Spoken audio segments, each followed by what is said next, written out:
Hey guys, Chris from Provo Beast Audio Installation, and today we're doing an install on this 2003 Toyota 4Runner. We're replacing this RDS basic sound system with an aftermarket Pioneer unit, and we will be retaining the JBL upgraded synthesis audio system that was pre-installed by the factory.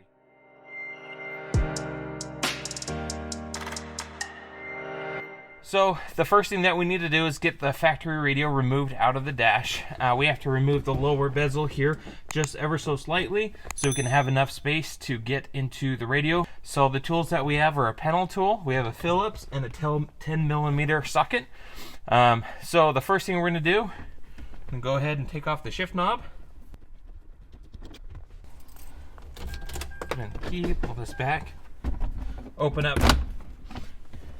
your center pocket there, and you can disconnect this all the way or just put it off to the side. We're actually going to totally disconnect it because what we're going to do is get this out of the way, gives a little bit more room to work.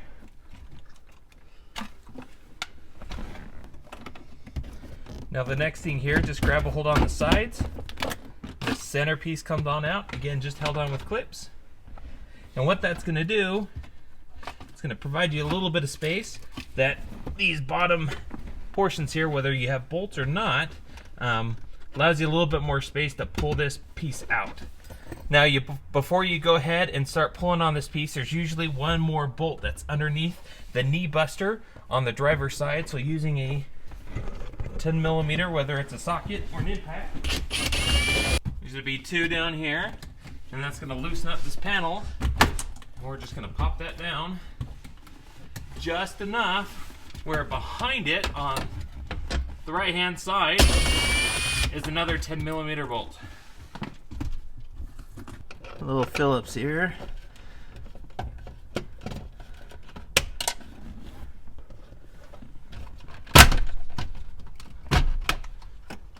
of the way. Now I'm going to disconnect that. Now taking your same 10mm socket, go ahead and remove the 4 screws, the 4 bolts that are holding in the radio. You have some that are really deep in there.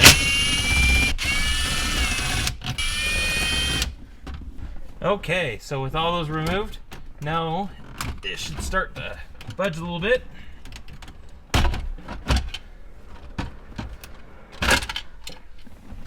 Now be sure to disconnect your harnesses.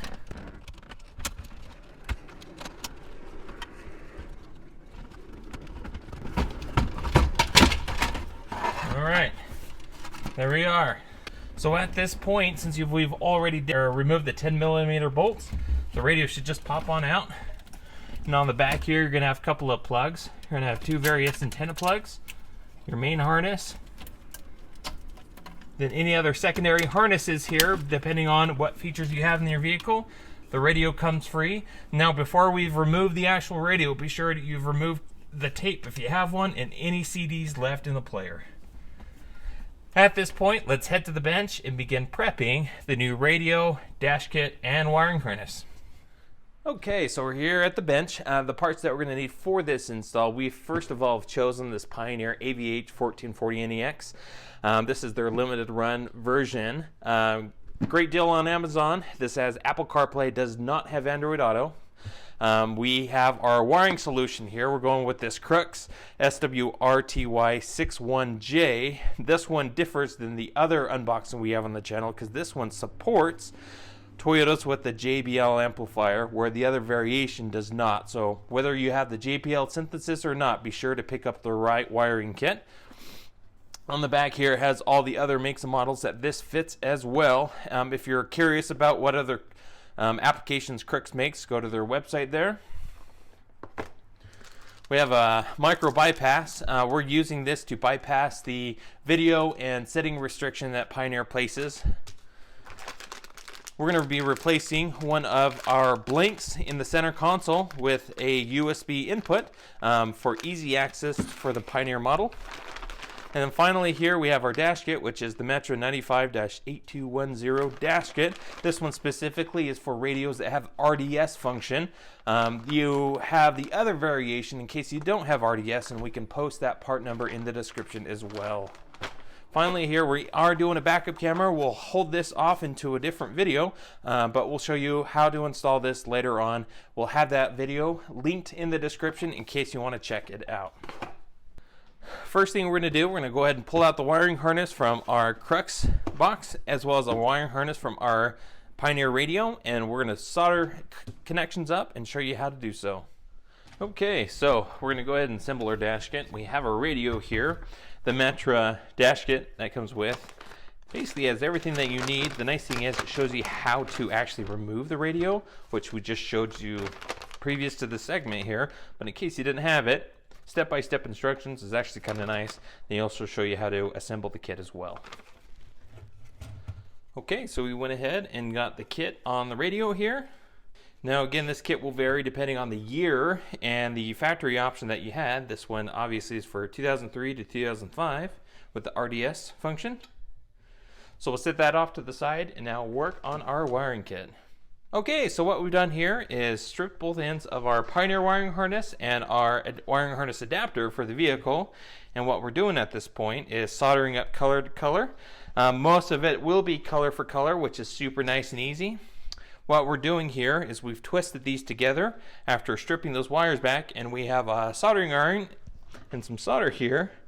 And what we'll do is go ahead and solder each of our connections here just so they're a nice solid connection, just like so. And we'll continue that through most of our colors here. If there are any variations, we'll make sure we show you and make a note of it. But again, match most of it color for color. Now keep in mind, if you have the factory upgraded amplified system, it does not support a fader option, and so you actually won't even hook up your rear speakers from your Pioneer or aftermarket radio of your choosing. So just keep that in mind as you start soldering up your connections. Okay, so we went ahead and soldered each one of our connections here. Again, as you've noticed, it didn't require the rear speakers because we lose the fader option since this is the factory upgraded sound system.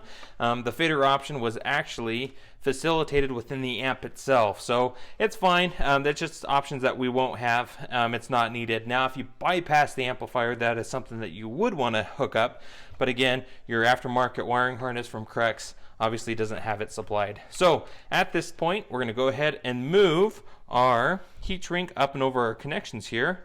Then what we'll do is use a heat gun and shrink them all down. Some connections to note. It required a power antenna, which our radio didn't support. So the solid blue, we've just connected it into our red. We're also running a video bypass relay here. It's called a micro bypass. You can search Amazon for it. And we hook that up because it needs a trigger as well. So we hook that into our red positive. That's about it. Everything else is color for color. And then our purple white is our reverse trigger wire. And we are doing a backup camera, which will be a separate video. So we threw a buck connector on there just because we're going to connect into that later on. So we'll shrink down the tubes here, and then we'll use some tested tape to wrap our harness, and our wire harness will be done.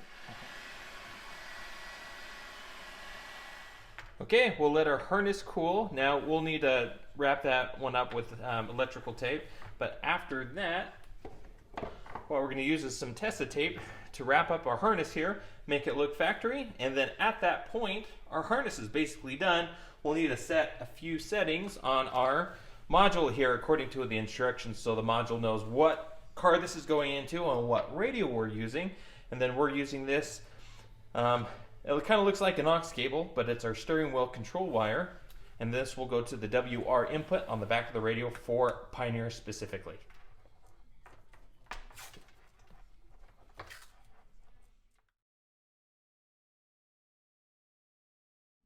Alright, so at this point, we're back in the car, got our wiring harness all good to go, as well as the dash kit on the radio. We ran the USB extension that came with the radio just down into the center console, and that's where we'll connect into with our little flush mount mod that we showed you before. We ran a Bluetooth mic as well.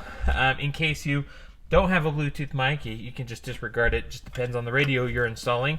So at this time, we can connect in.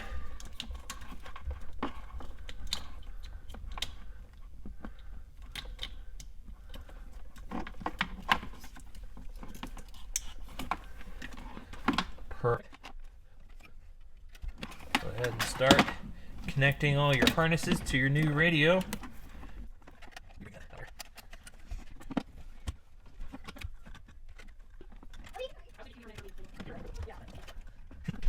Okay.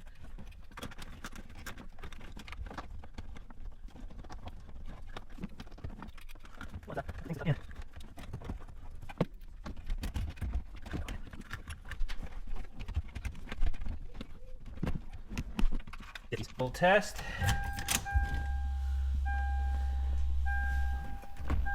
Make sure everything's working before we button things up.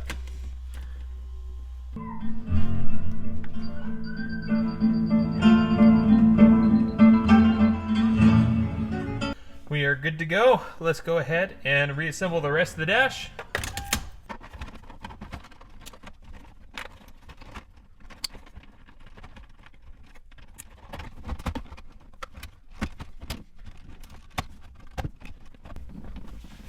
Okay, let's go ahead and put the bolts in.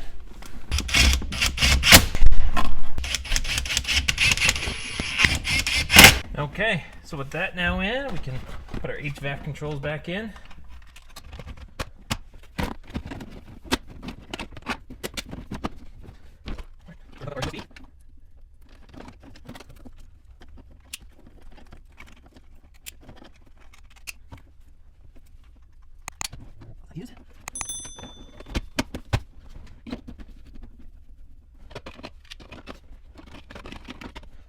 Okay, we need to put in the bolt down below.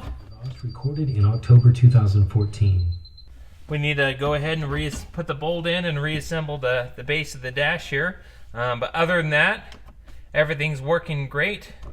HVAC controls are working. We know all the buttons on the steering wheel work, and the radio functions just as it should. We got our little custom USB input on the center console. We're going to link in the description all the parts that we used in case you want to do exactly what we did here today. That's about all we have for you. Thanks guys for watching. Hit that like button, subscribe, and we will see you in the next video.